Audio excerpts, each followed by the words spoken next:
kasalanan kung bakit siya nadakip ng inlablabuot.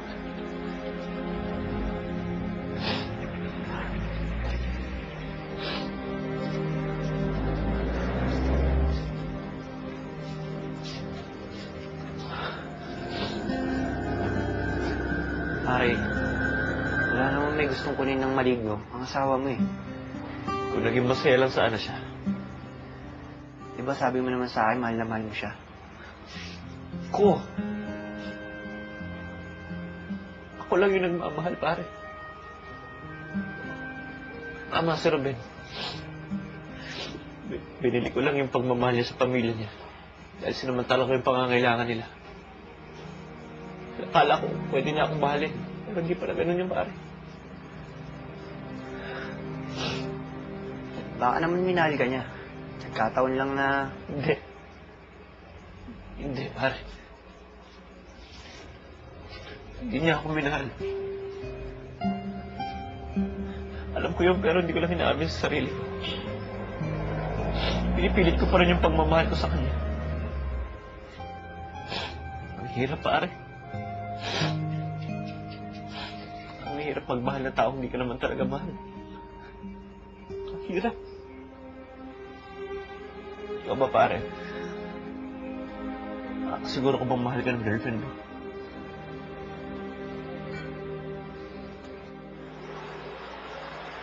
Pasensya na sa pagtatanong ko.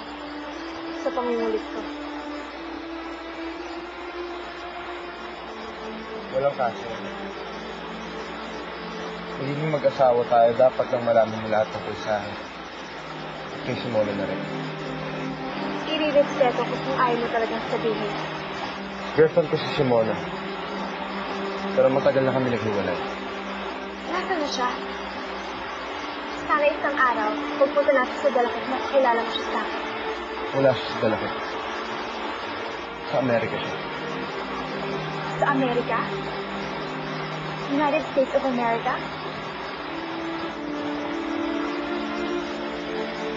Hindi siya Dalakit mo. Tao siya. Tao si Simona.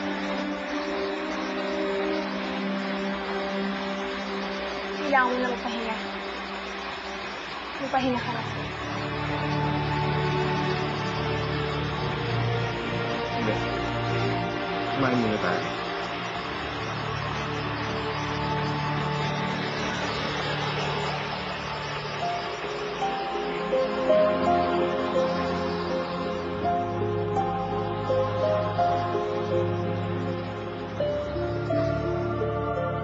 Mahal ako ni Iyas.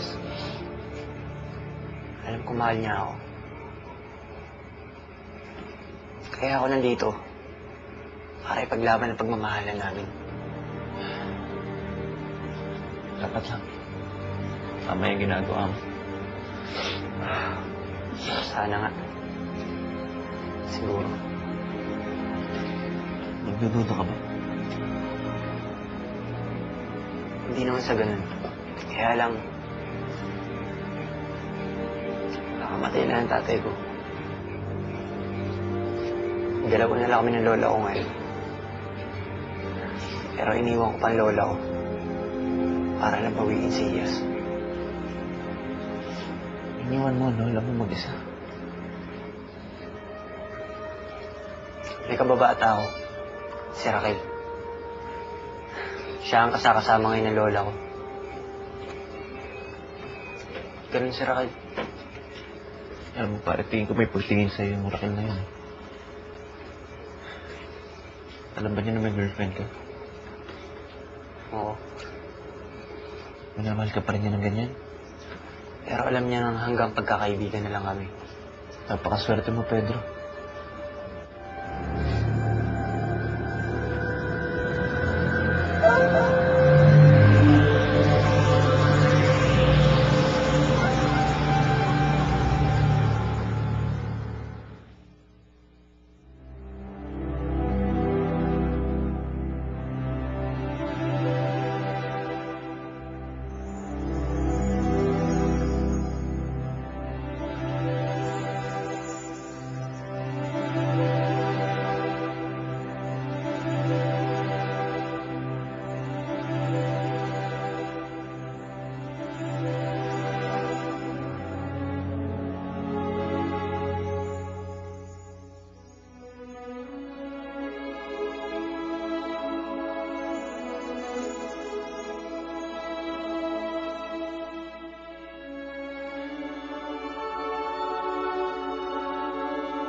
Okay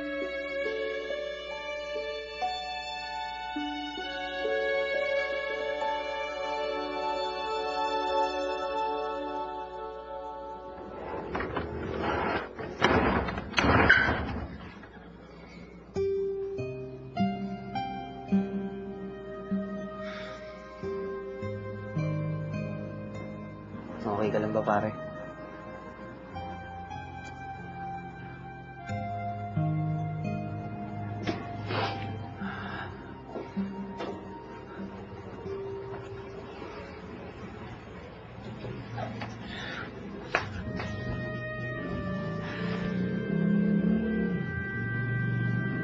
Gusto mo, samahan mo na kita rito.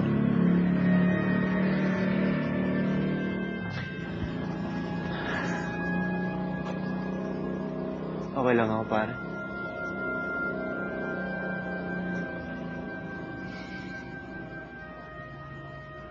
Sige. Magpahinga ka muna dyan. Niligpitin ko lang yung mga kalat sa labas. Ako nang bahala dun.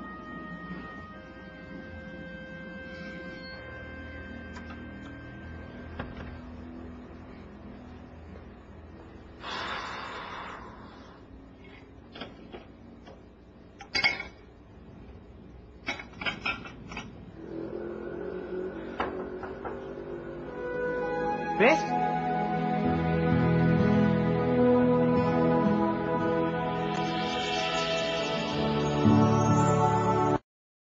Sabihin mo. Paano mo nalaman na dito ko? Naghanap nga eh. Tama na nga yan. Ang daming pang tanong. Halika na. Saan? Kay Lola. Ang labo mong kausap ah.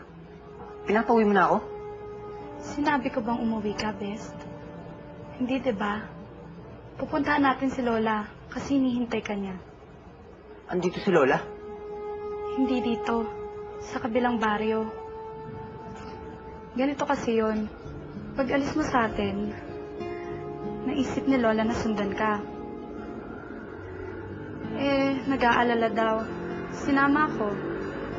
Hindi naman namin alam kung nasan ka. Nakituloy muna kami sa isang kaibigan, sa isang kakilala, para makapagpahinga na rin si Lola. At ako muna ang pinaghanap niya sa'yo. Tapos, may nakapagsabi sa akin na may isang mistisong kulot na bisita dito. Kaya ako nandito. Hindi mo kasi nililiwanag eh. Sobrang excited ka kasi na makita yung hiyas na yun eh. Best naman. Kung bakit kasi yung pambabaeng yun ng Shinota eh.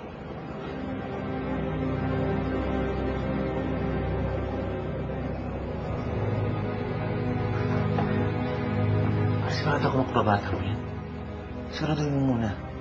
Kasi baka mamaya yung blablabuot yan.